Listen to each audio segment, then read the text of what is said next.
इंतजार कीजिए, हम समकेंगे और हमारी समक इतनी होगी कि सफर में साथ देने वाले भी समकेंगे। नमस्कार साथियों, जय हिंद। जो आज का हमारा कॉन्सेप्ट है वो है ब्लड। बायोलॉजी का इंपॉर्टेंट कॉन्सेप्ट है ब्लड। आज हम ब्लड के बारे में पढ़ेंगे बहुत ही बारीक की तरफ से, लेकिन आपको मेरे साथ एंड तक बने रहना है। बिल्कुल भी भागदौड़ आपको नहीं करनी है और मेरे मोटिवेशन के लिए आपका लाइक कमेंट शेयर काफी है। अब ब्लड का अध्ययन सेरोटोलॉजी और हेमाटोलॉजी में किया जाता है। ब्लड का अध्ययन किसमें किया जाता है? सेरोटोलॉजी और हेमाटोलॉजी में। ब्लड एक प्राकृतिक कोलाइड है। ब्लड क्या है? एक प्राकृतिक कोलाइड है। अब नेचुरल कोलाइड क्या होता है? जब किसी चीज को कपड़े या सानी से उसको सानते हैं तो 100% उसका बाहर नहीं निकलता है। जैसे हम दूध को सान लिया तो जो मलाई के रूप में पीछे बचता है वही कोलाइड है। जैसे इसी तरह क्या है? ब्लड भी है क्या? नेचुरल कोलाइड है। और क्या है? कनेक्टिंग टिश्यू है। क्या है? ब्लड है, ये पूरे शरीर को जोड़ कर रखता है। क्या है? कनेक्टिंग टिश्यू है। ब्लड क्या है? कनेक्टिंग टिश्यू है। और जो इसका पीएच मान होता है वो 7.4 होता है। कितना होता है? 7.4। अब देखो, आपको पता ही है 7.4 ये क्या हुआ? स्यार हुआ। तो 7 से ऊपर होता है तो स्यार, 7 है 82 और 1 से 76 है तो अमल। और जो मेल में होता है, जो पुरुषों में जो ब्लड है वो कितना होता है? 5.5 लीटर।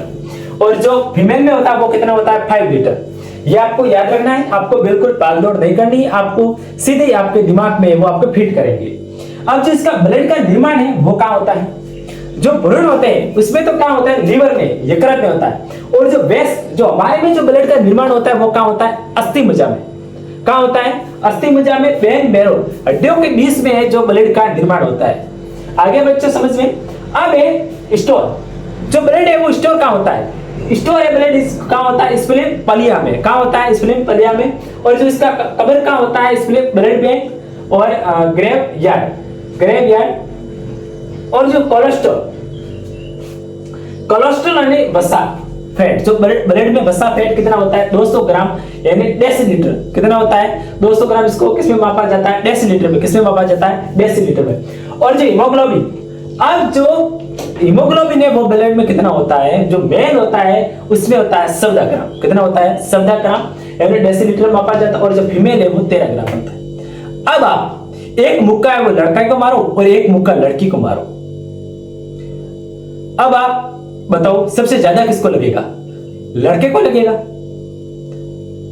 हम एक मुक्का लड़की को मारते, एक मुक्का लड़का को मारते, सबसे ज्यादा मुक्का किसको लगेगा? लड़की को लगेगा। क्योंकि जो महिलाओं की तुलना में जो पुरुषों में जो लो है वो ज्यादा है। जो हीमोग्लोबिन एसबी है वो ज्यादा है। एसबी क्या है? जो पुरुषों में है वो 14 ग्राम है और जो फीमेल में जो महिलाओं में वो है 13 ग्राम। इसलिए जो महिला होती है वो मतलब उसका जो बॉडी शरीर होता है वो मुलायम होता है। आगे आपको समझ में। अब ये जो रक्त परिसंचरण तंत्र की खोज, ब्लड सर्कुलेटर की खोज है वो विलियम हार्वे ने की थी। किसने की थी? विलियम हार्वे ने।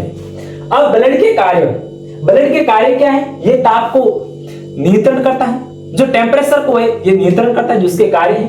और पोषक पदार्थों का परिवहन करता है और गैसों का आदान प्रदान, ऑक्सीजन CO2 का आदान प्रदान करना, गैसों का।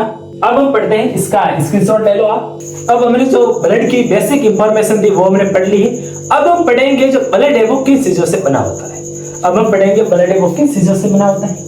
ब्लड प्लाज्मा और कार्पल्स से बना होता है। दो पार्ट होते हैं, एक लिक्विड पार्ट और एक होता है हार्ड पार्ट। जो लिक्विड पार्ट होता है वो होता है प्लाज्मा और जो हार्ड पार्ट होता है वो होता है कार्पल्स। अब देखो, एक हमने क्या शरबत बना दिया तो जो पानी हो गया वो हो गया लिक्विड पार्ट और जो चीनी होगी वो क्या हो गया? वो हो गया हार्ड पार्ट। तो वैसे ही जो ब्लड है वो भी दो चीजों से बना होता है, लिक्विड पार्ट और हार्ड। लिक्विड पार्ट हो गया प्लाज्मा है जो ब्लड का 60% भाग होता है। कितना होता है? ब्लड का 60% भाग है वो प्लाज्मा होता है। कहीं पर 65% भी लिखा होता है, लेकिन यहाँ पर क्या है? 60% जो ब्लड है वो प्लाज्मा होता है। अब प्लाज्मा प्रोटीन, फाइब्रोनोजिन और प्रोथ्रोम्बिन होते हैं। अब जो ये फाइब्रोनोजिन ये क्या करता है? ब्लड को गाढ़ा बनाता है। क्या बनाते हैं? गाढ़ा। अगर इसको निकाल दे तो क्या होगा? ब्लड का जो रंग है पीला होगा। क्या होगा? पीला। अब जो बीमारियों की जांच है वो किससे की जाती है? प्लाज्मा इस सीरम से की जाती है। किससे की जाती है? ब्लड की जो बीमारियों की जांच है वो प्लाज्मा के सीरम की। ठीक है।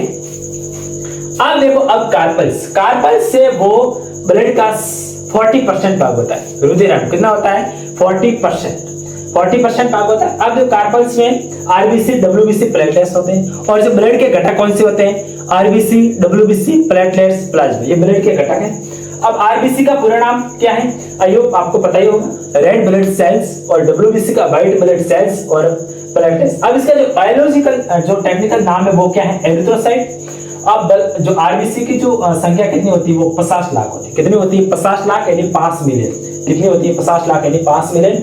और जो इसकी उम्र है वो कितनी होती है, 120 डेज। कितनी होती है, 120 डेज। अब डब्ल्यूबीसी, जो इसका बायोलॉजिकल नाम क्या है, ल्यूकोसाइट। क्या है, ल्यूकोसाइट। और जो इसकी संख्या है वो कितनी होती है, 10,000। कितनी होती है, 10,000, 10,000। और इसकी उम्र कितनी है, 4 डेज। कितनी है, 4 डेज यानी से आगे, ठीक है। अब है प्लेटलेट्स।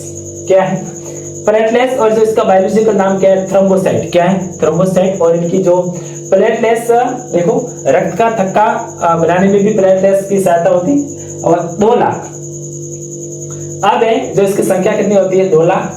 और जो उसकी आपको पता है ब्लड में जो कार्पस होता है, जो रक्त का थक्का बनाने में उसकी कौन होता है, वो प्लेटलेट्स होता है। और जो विटामिन में कौन होता है, विटामिन के, पता है ना। और जो तत्व जो होता है वो कैल्शियम, ठीक है। अब इसकी संख्या वो 2 लाख होती है, और इसकी जो उम्र है वो प्लेटलेट्स की कितनी होती है, 7 डेज। कितनी होती है, 7 डेज। देखो आरबीसी का पुराना रेड ब्लड सेल्स, और डब्ल्यूबीसी का व्हाइट ब्लड सेल्स और प्लेटलेट्स। अब लाल रक्त कोशिका, श्वेत रक्त कणिका, प्लेटलेट्स। अब ब्लड के जो घटक होते हैं वो प्लाज्मा, आरबीसी, डब्ल्यूबीसी, प्लेटलेट्स। और जो ब्लड है वो किस चीजों से बना होता है, प्लाज्मा और कार्पल्स। और जो प्लाज्मा है वो कितना 60% ब्लड का भाग है, और जो कार्पल्स है वो कितना है 40%। आज आपने ब्लड के बारे में